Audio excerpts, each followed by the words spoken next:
Otto, your story, your style. Lights, camera, action. Welcome to Otto, your story, your style. And this one, I promise you, is filled with a lot of glitz and glamour. You know what? In the film industry, we have actors, we have stars, and then we have role models. Today, I have with me actually all three of them in one person. An actor who shared some amazing screen space with 𝒂𝒏𝒏 Vijay, Prakash Raj, and Kamal Haasan, and many more actors. A star because he's got following and fans from the age of 6 to 60, and also a role model and an icon for the kind of person he is. Now, putting all this together, there's one name that pops up in my mind, probably in yours as well. This man is no big boss, but he's a complete gentleman. With me is Ganesh Venkatraman. Vanakkam and welcome, Ganesh. How are you? Vanakkam, Rajiv. Thank you for that amazing introduction. Thank you. I'm overwhelmed. I must tell you, it's such an amazing life that you have so far that I have to give you better intros. You know, it's a fairy tale beginning. A boy who had these big film dreams, a software engineer is who you were. You could have sat down, done your programming, big IT company, nice salary, but this boy said, no, I'm not going to do that. I want to follow a dream. I want to live a life that gives me that kick. Right. Let me ask you today, that dream that you had, is it fulfilled? Is it still thirsty, or has that turned out to be a nightmare which you are meandering through? Well, to put things in perspective, 2005 was when I stepped into acting, and we're in 2025. It's 20 years. Yeah.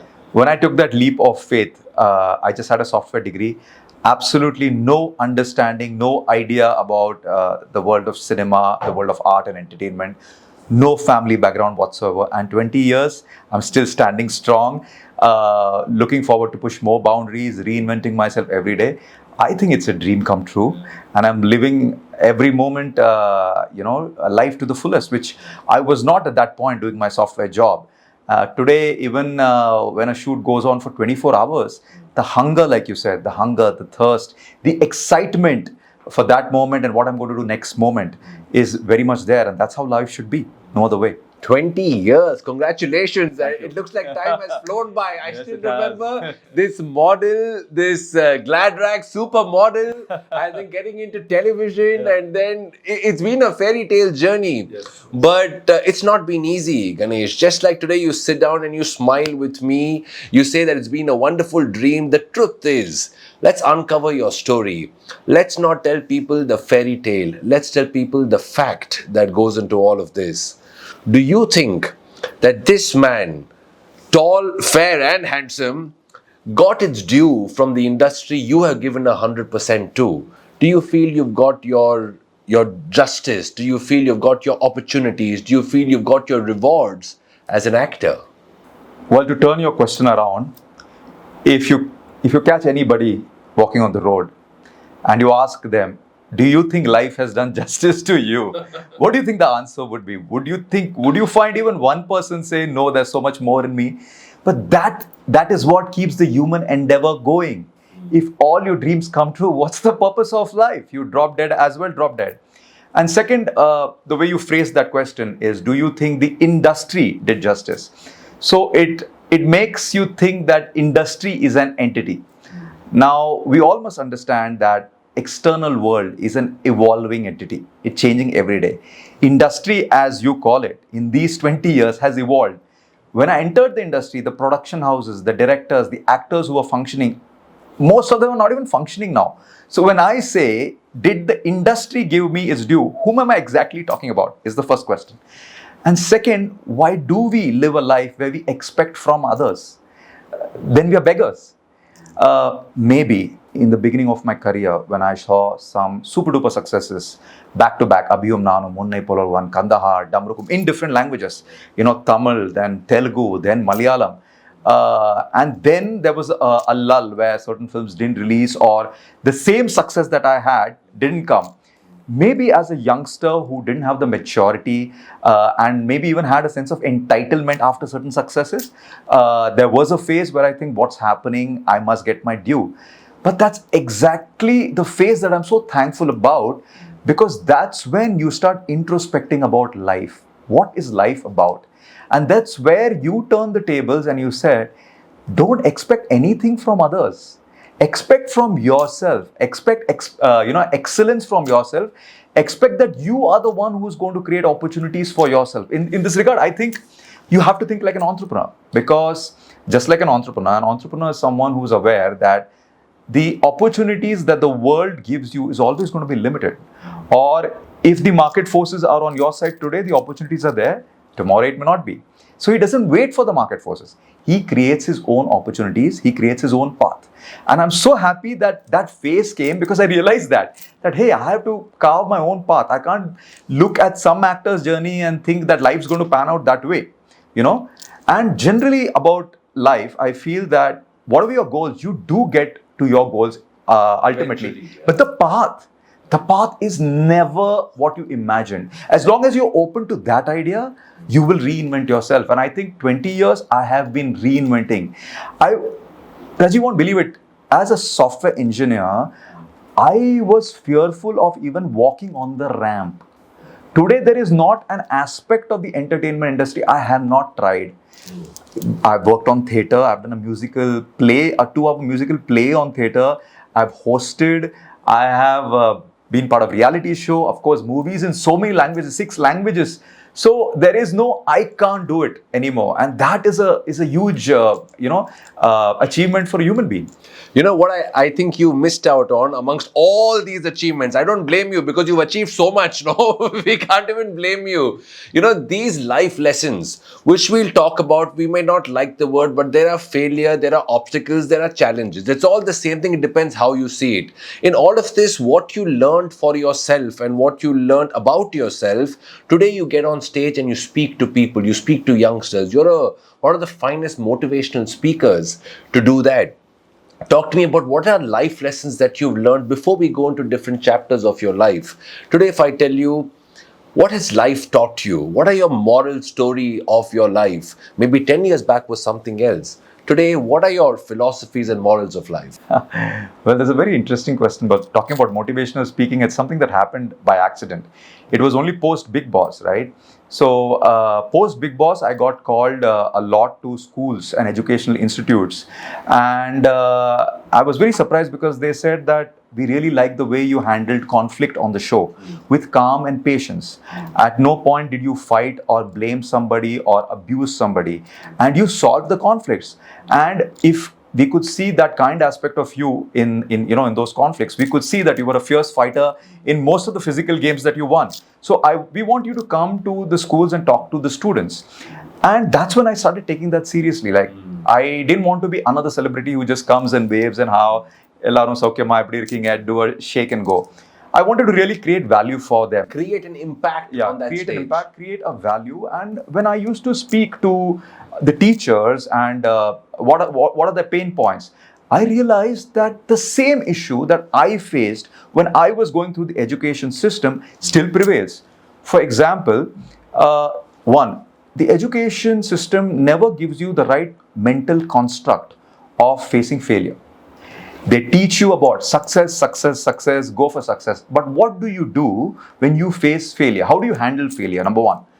Number two, the most important aspect of life, how to organize your mind. Nobody teaches you how to organize, how to handle your emotions. And most of the problems when you go to work, when you face life day to day, are problems of the mind, problems with relationships, problems with emotions. And I realized this, that there is a big lacuna. And ultimately, as actors, what are we doing? We are out there to entertain people. When they come for a movie for those 2-3 hours, I want them to be jolly, forget all their difficulties, or even if they're watching television, be amused, be laugh, and go away. And at least for that half an hour or 2 hours, they were in that suspended reality, right? But has it changed their life? Has it altered their life? Are they handling aspects of their life? So I realized that life skills are still not taught. Who's going to teach this to the children? Their parents are not teaching them, institutions are not teaching them, and the buck is passing. And the most important question of life, like when you are finishing your engineering or you're in the final years, how do you choose a job, right? I was one who flowed with the herd mentality. You got good marks, you do engineering, you follow the American dream, you give your GRE, go do masters and, fly to the US and work, get dollars. So what were our parameters? Our parameters were money, standard of living. But this is bullshit. Societal image. But this is bullshit. Nobody told you, find your passion. Nobody told you, find out what you want to invest your life in. If your life is important for you, the next 40, 50, 60 years till you live, you got to have excitement and passion to that job that you're doing, that you get out of bed and do it. And you know why this why is very important? Why? This sense of purpose. Look around you in society. Every day you read of stories of highly successful people, highly rich people, highly famous people being caught for some corruption scandal or something wrong they did. Clearly they lost their sense of why along the way. Either they didn't have it, or their whys were wrong in the first place, or their whys were not deep enough. And today, as we are going into a technological revolution where most of the jobs are threatened by AI and everything is changing, right? You can't take anything for granted. Unless you have a strong sense of why am I doing this job? Every setback is going to scare you. That's why today you see so many youngsters, they join a job. At the first sign of setback, they leave because the why is not strong enough. But when your why is strong, the why, the purpose of doing it is stronger than any setback. If my why of being an actor was not strong enough, trust me, Rajiv, at every setback, I won't use the word failure because I'll come to that. At every setback, I would have probably given up. But the why I am an actor, why I am doing this is much larger. It's larger than me. When you have a purpose larger than me, then the setback is a small thing. It's just a speed breaker. You keep moving on. So I think this was something that I got an amazing platform. I started with schools, then it went on to colleges, went into larger academic institutions, and it's just going on. I'm loving each moment. And people are loving it for sure. I can see the audience and youngsters being impacted. If I'm to understand what you are telling me, you're saying find your passion is very important. In school, they ask you, what do you want to do in life? How are you going to do it? They never ask you the why, which you're asking now. Is your message to youngsters, find your passion and follow it. You'll find your way. That's a dangerous path. If you tell them, just find your passion and follow it. Then we go back to the old school method of saying, education is the backbone of a youngster. Education is key. Listen to your parental advice. Do the safe as well, then do the risky. What is your take on that? What is safe in today's life, Rajiv? Tell me. We've gone through COVID waves. We've gone through AI taking over the world. And what is your definition of safety? What is the definition of security? The nature of life itself is transience. The nature of life itself is evolution. So I think when we use certain words, it kind of creates a confusion. If I say reinvent, if I say evolve every day, then maybe you don't feel that it's going against advice. It makes absolute sense. If the world is evolving, why aren't you evolving? Why aren't you reinventing? So unless you know yourself in and out, how can you reinvent? So that's what I'm saying. So if you depend on the outside world to take cues to what you want to do, you will be dancing to their tunes all your life. Why don't you dance to your own tunes? So I have never said education is not important. Education is extremely important. But the most valuable education is missing. For example, I'm such a proud Indian because India 10,000 years ago was the spiritual capital of this world. We taught the people, we taught this world how to organize your mind. Okay, let's face some facts, okay? So as a human society, as human beings, we've created the most sophisticated machines. We have the most sophisticated phone. We have the most sophisticated cars. We know how to use them. But do you know which is the most sophisticated machine on this world? The human being. The human being. Do we even know, have we even read the user manual of this? And if I have to break it down into very simple, the four superpowers that you got, or the four tools that you got, is your mind, your body, your energy and your emotions. How much in control of that are you? Let's take a simple thing like the mind, right? In today's world, in education, in science, there is no scientific method which is taught in educational institutes or anywhere which tells you to organize your mind. Our science, our education, the way the world is structured is about exploiting things outside, how to control things outside, how to control other people, how to control the market. But it doesn't pay any attention to control our own mind, our energies, our emotions, and our body. And these are the 4 tools. And for any machine to work to its optimum, these 4 parts, only if they are friction free, they are in alignment, it will work. And we are lucky we are in a society where yoga was taught. Methods were taught of how to take control of your own mind, body, and energy. And today we are paying the price for it. Because entire humanity has gone behind standard of living, standard of living, standard of living. Quality of life? We'll wait. Later on. We're paying the price. We see young students going into depression. See, because it's a very simple thing. I try to say it as simple as possible. Your mind, by its very nature, is an accumulator. It accumulates. How does it accumulate? Through the 5 senses. And today we are in an age of sensory overload. From morning to evening, you're bombarded. Your senses are bombarded. Your visual senses, your sense of touch, sense of sound, everything. So your memory is constantly getting these impressions. So obviously there is a memory overload. Now, this memory is useful to use it, but if you cannot control it, it will start overacting. It will become like mental diarrhea. Thoughts are always coming. So when people are going to sleep, thoughts are coming. Any time of the day, you're in a meeting talking to some random thoughts are coming because you never paid attention. So when you do yoga or simple, what is meditation? Meditation is that process where you learn to create a separation between your memory and your imagination. And you're rooted in the current moment. When you do that, your consciousness, you have control over what you want to do. So you have your memory. If you want to access it, you can access it. You have your imagination if you want to access it. But if you don't want to, you can separate it. That is the kind of control I'm talking about. These are skills that are absolutely important in the world that we're entering. Otherwise, what is the point of having educated, highly motivated people who are depressed, who have sleep disorders, anxiety disorders, who are comparing because the impressions in the mind are making them compare because the mind is acting up. They will compare with every aspect, right? So first, knowing yourself is important, like I said. Know what you want to invest your life in and then take action on that.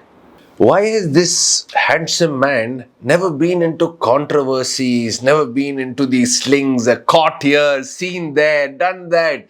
So people solvanga that this guy is too good a man to be successful in the industry. And I'm being honest with you. No flings, no controversies, no scandals, no scams, nothing at all. Your PR skill is probably a disaster, Ganesh, because no controversies. No controversies. You're not seen in the big parties. You're not there. You're there. I'd rather not have that kind of PR. No, but is it necessary to be in the limelight all the time as an actor? Leave the individual aside. I'm talking as an actor. Why are actors so hungry to be in the media? They want to be in the page 3. They want to be trending. Is that a thirst that actors have? So this is really funny because when as new actors who come into the industry, you are told all this nonsense. That party kaponing na, if you've been seen, you're visible, that director will see you, that one will say say hi to them and all, you'll get movies and all. Oh my God, that's all bullshit. It's really bullshit. You get work purely on your abilities or because you fit a certain role that they're looking for. And I don't know when it started, but I see, even I as a young impressionable actor believed in that, and I've done that also. Of course, no controversies, but going to these parties, and it's meaningless. It's really meaningless. If you look at the big actors like Akshay Kumar sleeps at 9:30. There was a show on Karan Johar, very joke to Karan Johar saying, I think you studied in night school because you only wake up in the night. So I really like that about him because, the truth about life is you are the creator of your destiny. It's your rules. So if you're going to believe in some bullshit rule like this, that you go to party to get work, that means your mind is not evolved.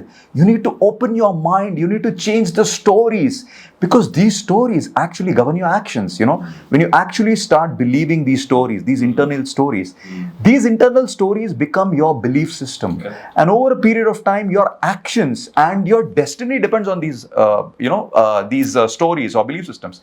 You need to change that. You need to evolve. So I always think that your identity and your identity should be cosmic.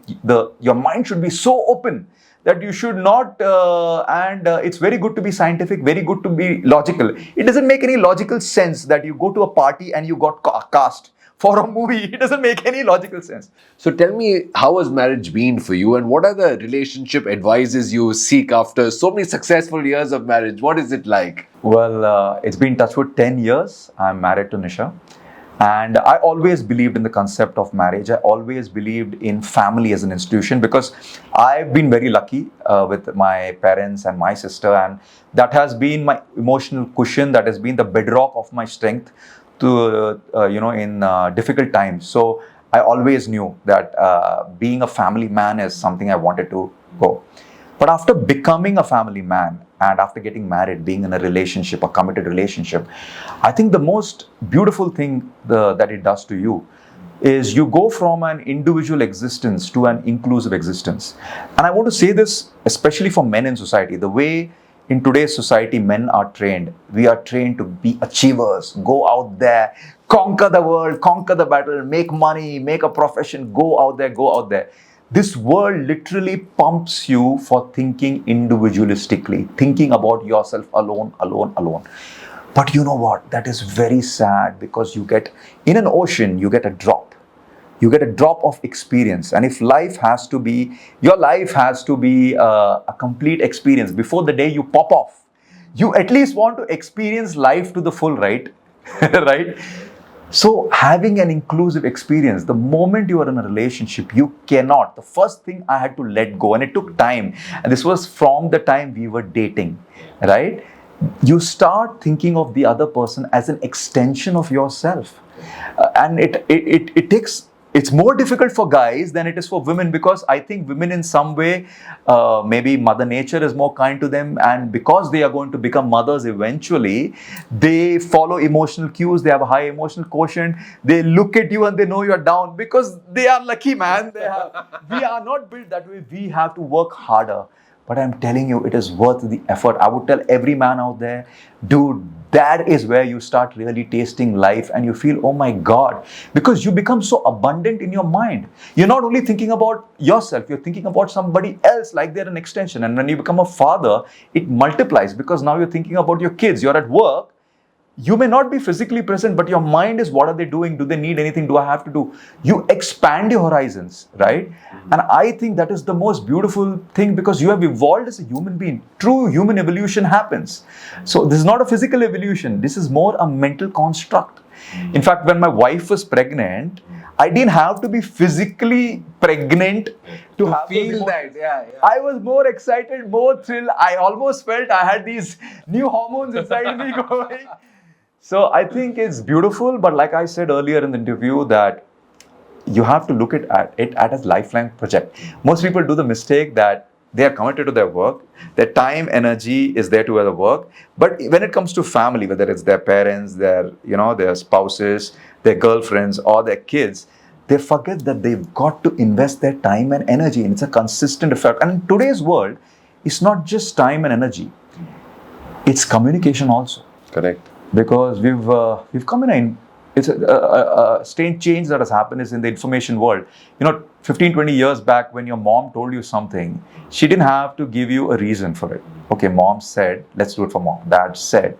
Today, if you tell your kid, why should I do it? Because that's the kind of upbringing. Everywhere we've taught them to ask questions. So even if you are well-intended and you are giving them a piece of advice coming from your experience or whatever, they are going to ask why. Same in relationships. So you need to be a good communicator. You need to be communicating all the time. Not like Shah Rukh Khan says, communicate through your eyes. It doesn't work like that in reality. It doesn't work. Women still expect it. Women still expect that without them telling it, you have to understand it, do it, and fulfill it. That's so difficult, buddy. That's so difficult. Do you remember when your wife Nisha was pregnant? Besides family and friends, do you know who you informed first? My sister. Okay. My sister has been my bedrock, like my one of my soulmates. You know why I asked you this question? When you met me at Chennai Live, like many years back, you told me, you're the first one I'm telling Rajiv. First one outside, in the outside world. Outside My sister is still an extension of me, like I said. Do you remember one incident with her that actually changed the way you looked at yourself or y'all? Do you remember one argument, one discussion, one decision, one phase of life that strengthened your bond where you had a choice to be together or not, but then you said, this is what makes me value us more? Was there something like that? Well, too many things, Rajiv. I mean, when I met her, and it was a really good friendship, and at one point I realized that I'm in love, and I proposed, and we were in love and stuff like that. You proposed in the church. Yeah. How did you do? Who gave you this script? Shah Rukh Khan, Yash Chopra, Mani Ratnam. Who gave you all of this? I was such a failure. I didn't do all of this. No, bro. It was impromptu, bro. It was impromptu. We just gone out, long drive, gone to ECR, had lunch, and we were coming back, and it was Christmas season. Just went into the church to see the Christmas crib and decorations, and I just have this thing, whether I go to a temple, a church, wherever. In a church, I just went on my knees and I was just praying, and it was a moment of revelation where I realized that what are you waiting for? All along you've been waiting for the woman of your dreams. This is the woman. You feel so happy. What are you waiting for? Really, I mean, what are you waiting for? And I was in that moment for 10 minutes and I was so very sure. And it was almost like the voice inside my head was saying that there can't be a better place than this. If you're going to confess your love, it means how pure your thoughts are and how you really mean it. And then I just said it. And then only now in hindsight, it seems, oh, what a setting and all. Honestly, it was not planned. And she was also thinking similar thoughts. She was confused and she accepted. But then, like I said, a relationship... You said she accepted so silently. That was the biggest part of the event. She accepted. No, she didn't accept first. She just cried. Oh. It was a silent acceptance. Tears of joy, no? Huh? So, first 5 minutes, I was figuring out, did she cry because I proposed? Or is it a yes? Because, communication, I can't find the cues. Is this happy yes or I want I want verbal communication, So anyway, jokes apart. But after that, it's been, in a lifetime, you can never know a person completely. Because they are changing, you are changing. So the biggest lesson is never try to understand somebody. You can't understand yourself. But as long as you are somebody who takes responsibility for your own happiness and you are able to share that happiness with that person, then you should get into a relationship. If you are a mess yourself and you depend on another person to get your happiness, it's not going to work out. So that would be the first thing I would tell people getting into a relationship. Like they say, right? There's this saying they say that find the right person. My thought was, why can't I become the right person for someone, for anyone? If you make yourself like that, then you are a person, wherever you go, you spread happiness, positive energy. You can be the giver. I think that's a better way to live rather than be a beggar and depend on somebody for getting happiness into your life. Because what will happen is you'll extract whatever happiness you can. After that, there will be nothing to extract and relationships will become sore. A lot of relationships go kaput, that's why. Because people entering relationships are not kind of fulfilled themselves or they're not bringing something to give to the table. I think there's where we can really work on ourselves. Let's go back to the low moments of your life. 20 years, you've seen a lot of it. Which was the point you actually thought that maybe this is not the industry for me? Maybe I'm doing something wrong. What are those moments of doubt, question, frustration? You faced it. Tell us about it. Yeah, absolutely. So, this is a part of the human journey. One, I had not equipped myself with enough knowledge about the industries. And when you have back-to-back 3-4 films as successes, and then when you see one low, you don't have the mental ability or the construct to handle it. And that is the phase that really I started introspecting about life. Not just if it was only an introspection about industry and the way the market works. I'm telling you, I would have again fallen down and learned nothing from it. But it was a deep dive into how everything in the world is transient and everything changes. Nothing is going to last forever. The only thing that lasts is your striving for something, striving for something that you believe in. And, the mental construct of, like I earlier said, we don't know how to handle success or failure rightly.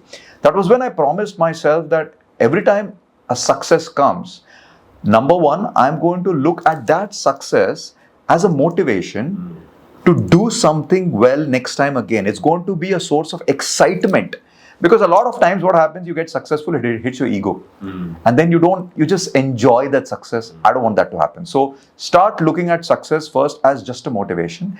And what you call failures, or I'd rather say setbacks, don't call your setbacks failures. Every setback is a learning. You learn something from this. So you can auto-correct, you can improve. So this label of failure, fail aache, you're a failure, don't take this to heart.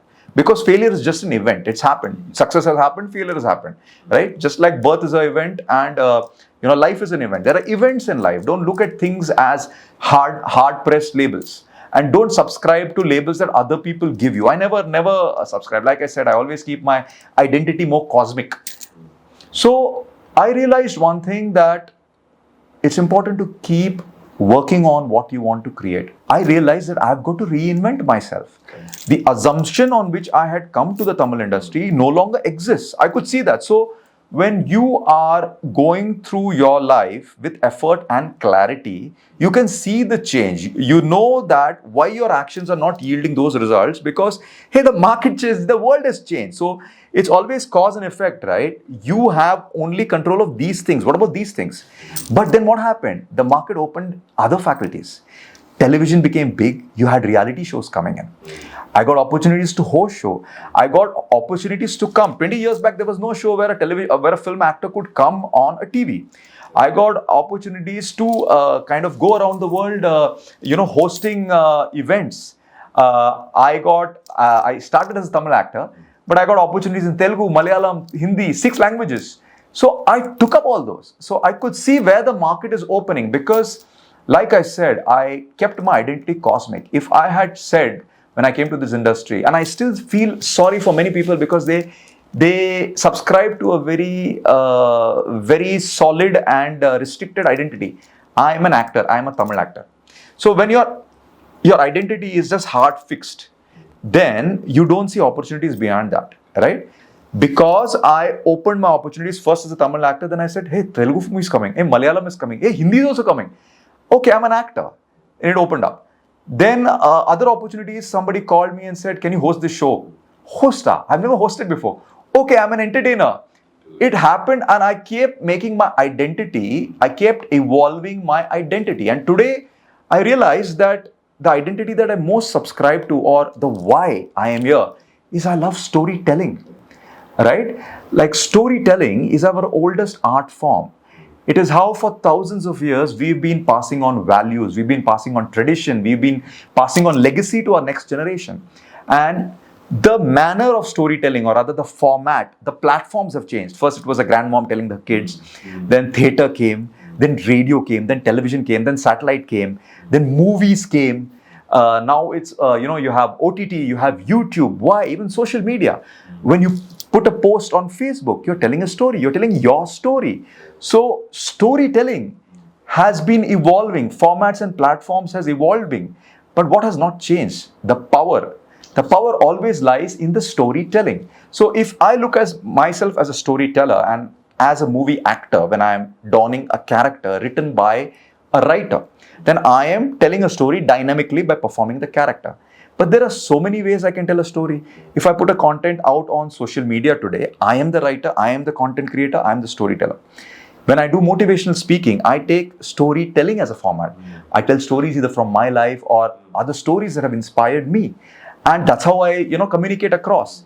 So when you make your identity cosmic, a setback or a failure, you can start looking at it as an opportunity. Because you have clarity. You have understood clarity. That's what you need. You need clarity, because I'll tell you a lesson that crystallized in my head, Rajiv, and it's a lesson I have not forgotten, right? The years 2007, I have done television. I'm sitting at home. I have watched so many Tamil movies because I used to come to Chennai, and I desperately want to get into Tamil cinema. I don't know the language. I have no contacts. I have nothing. I'm in Bombay.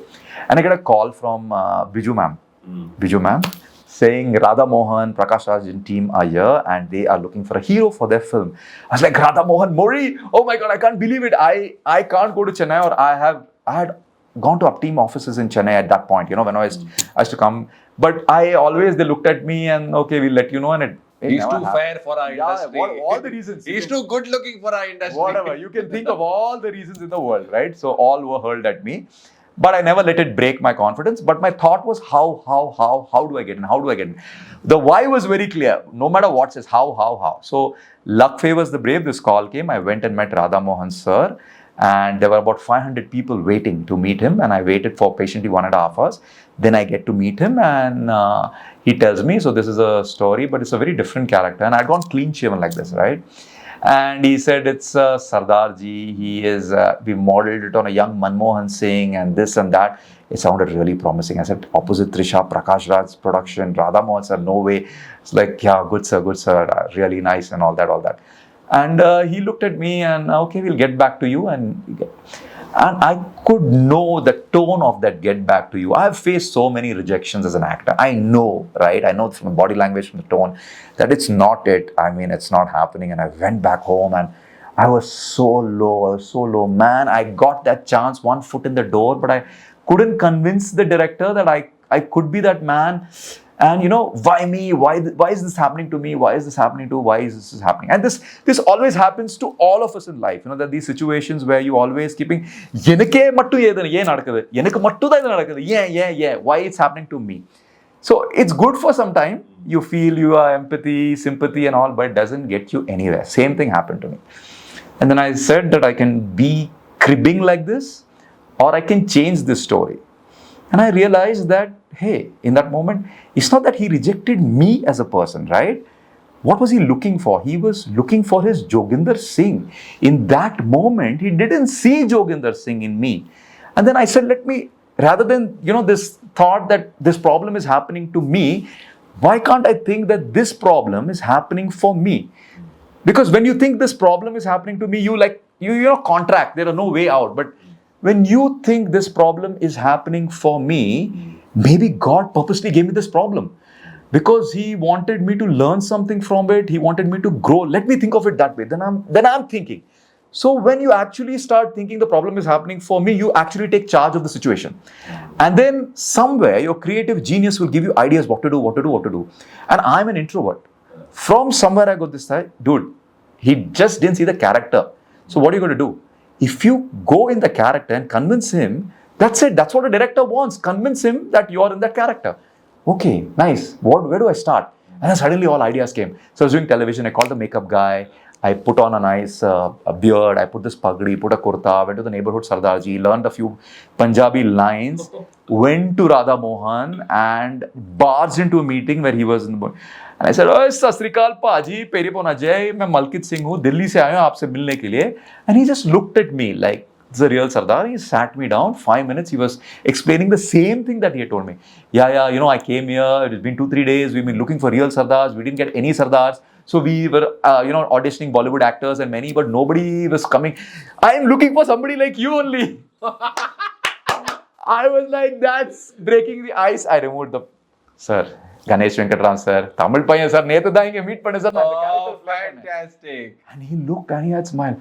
I really like your dedication, Ganesh. You're doing this role. And he had a smile. I had not seen up till then a smile on his face, Amazing. But that incident crystallized one thing in my mind, that the problems in our life, they shape us.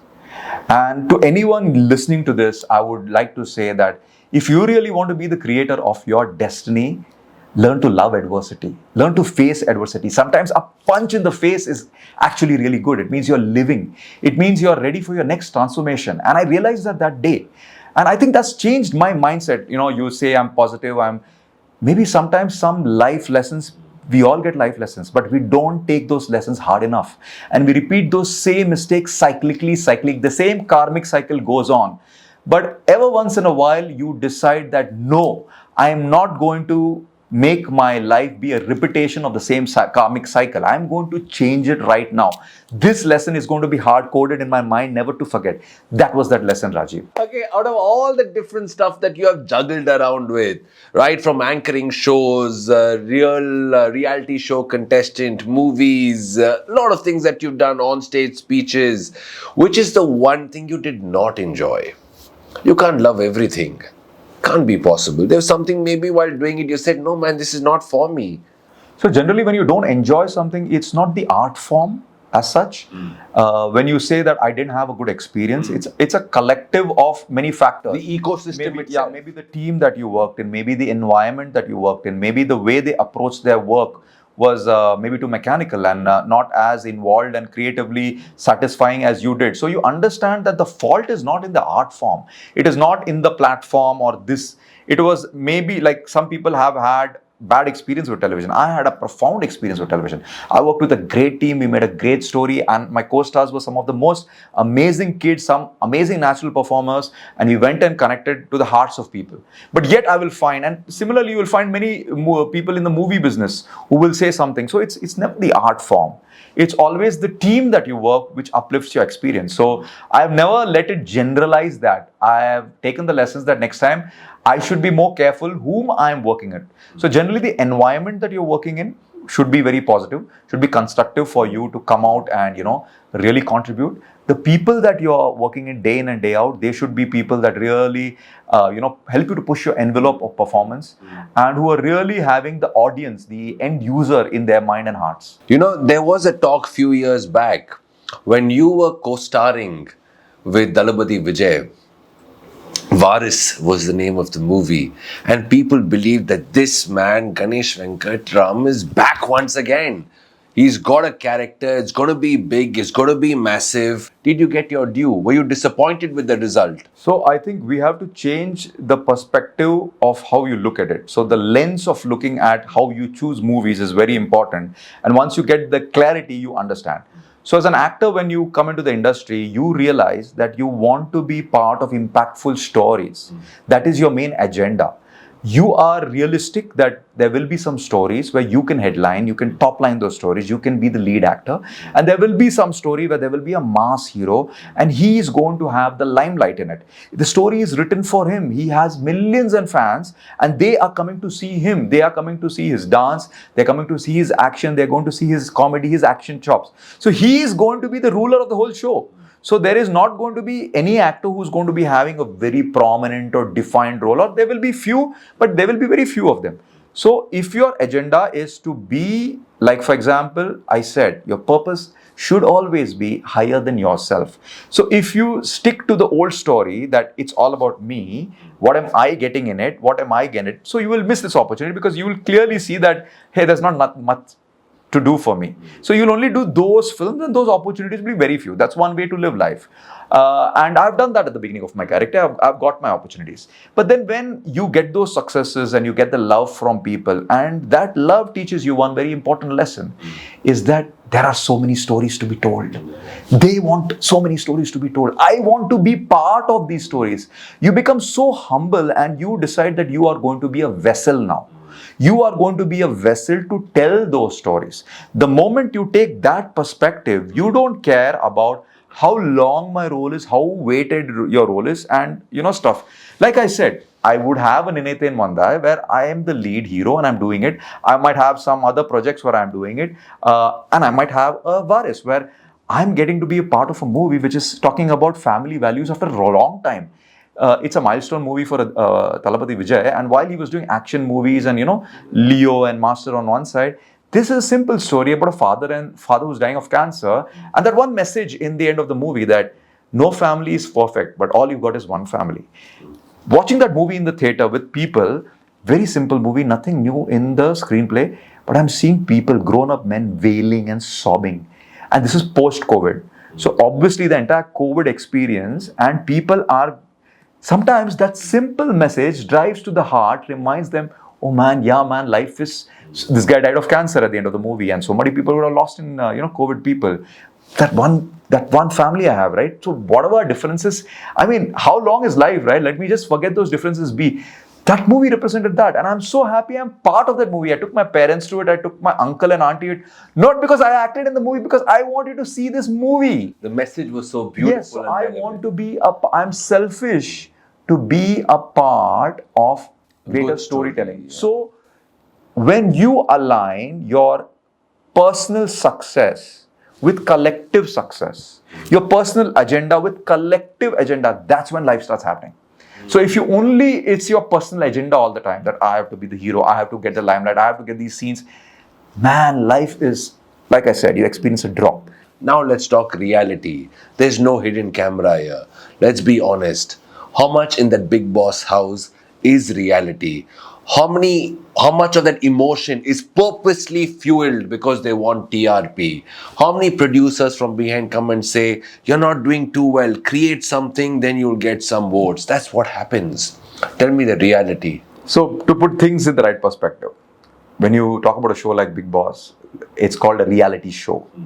Now, the term, like, marketing agencies, advertising agencies, are very good in the surrogate marketing. Reality show itself is a paradox. Either you can have reality. What is reality? Reality is something that you capture live, right? Absolutely candid. And what's a show? A show is something that you put on and you record, right? So what is a reality show? The name itself is a paradox. So I think today, audiences, consumers need to become hyper aware, because we live in a market where advertising, surrogate advertising, they find ingenious ways to market products. So if you are a consumer who think that this is 100% pure reality, then you are being the fool. You have to raise your awareness, and reality, it's a reality show. It's a reality show. So now I'm telling you that. Now, me as a contestant, when I went, I was promised, because I wanted to be myself on the show. Otherwise, there was no reason, and I was myself in the show. But you have to understand, 24/7, if we are living in that place, what you see, firstly, is not 24/7. You're seeing 1 hour. So that 24/7 will get condensed into 6 hours, 5 hours, 4 hours, 3 hours, 1 hour. So in that 1 hour, what you will see will be the condensed form wherever they thought that TRPs will work. So generally in television, if you see television serials, the format that goes in a script is conflict resolution. Conflict resolution. This is scripting. So they have not scripted us and told us to do, but they are picking up content which has that formula, conflict resolution, conflict resolution. So if somebody is being a nice guy and doing something like that's not conflict. Okay, yaar sanda podranga andha mari.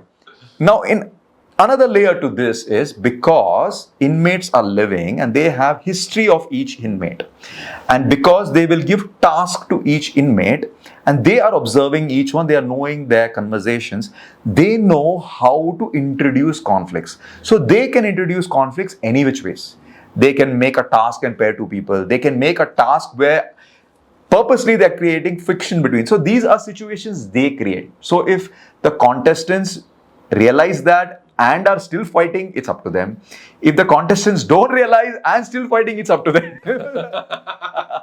Now, when I was in the show, I could see these things clearly. So there was a lot of conflict that I could see that this is done purposely. I mean, isn't it obvious? Maybe the audience also has to see what is so obvious to the naked eye. Yeah. And in some cases, I saw conflict and I said, hey, look, this conflict can be just sat down and talked about. Is fighting going to help the conflict? Fighting never helps anything. But they want, because fighting and resolution, fighting is the format. So I think after season 1 of Big Boss, they would never have a contestant like me. Because we don't want him. We want somebody who gives me conflict. Would you go back to the house if they called you? One experience is good enough. Which means a no. No, I'm okay.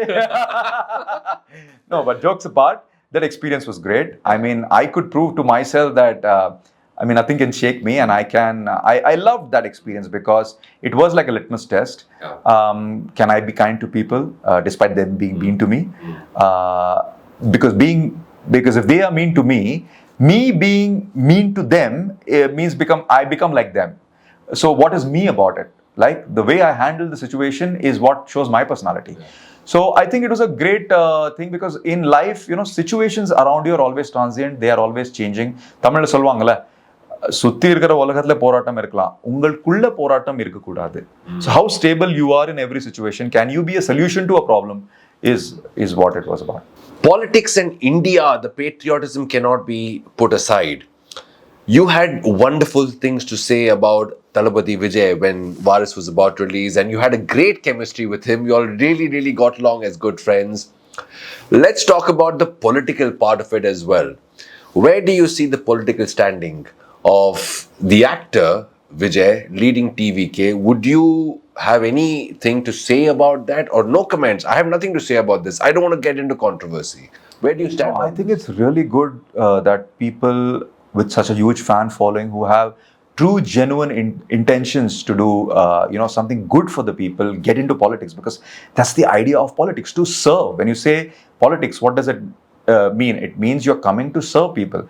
For so many years, Thalapathy has been serving people as an actor, as an entertainer, and they have loved that about him. I think when I worked with him in 𝑽𝒆, I could tell you this in flesh and blood. Every moment he used to strive with the audience in mind. I remember we were doing this action sequence in the climax. We were shooting for 10 days, and there was this comedy dialogue that he had. He would constantly be sitting with the team of writers saying, will this work? Do I do it like this? Will the audience like it? So for something as small of that, that's the effort he puts. And genuinely in his heart, he believes where he is there today is only because of the people. If he's one of the biggest actors, not just in Tamil Nadu, in India, it is because of the people. And I genuinely feel that this is his way of giving back to people. And that's why he's somebody who's actively said, this will be my last film because I want to focus on this. So I think that intention is something that I really salute. It's great. And I think more people like him with a true intention, because we need people with true intentions to come in. But having said that, politics is also about you need to know what is law, you need to know what is policy making, you need to know what kind of team, what type of team and support you have, how are you going to go and compete. There's so many things. On one hand, the love that he has for people, and on one hand, the true reality about governance. These both have to strike the right balance, so that only time will tell. Yeah, perfect. Perfectly said. Good intention may not make a good politician, but politics in the right direction may make a good politician. Very, very perfectly said. It's been a wonderful conversation, and like we said, the actor, the star, and the role model. You're a role model for your children. You're a role model for so many young kids, so many aspirational actors. And I can assure you that the story that we are speaking about, the Ganesh Venkatraman story that we are covering, there are many, many more chapters that are going to be read, discovered, and cherished. Thank you, Ganesh. It was an absolute pleasure having you on the show. Thank you. Thank you, Rajiv. Absolute pleasure being on your show. Thank you so much.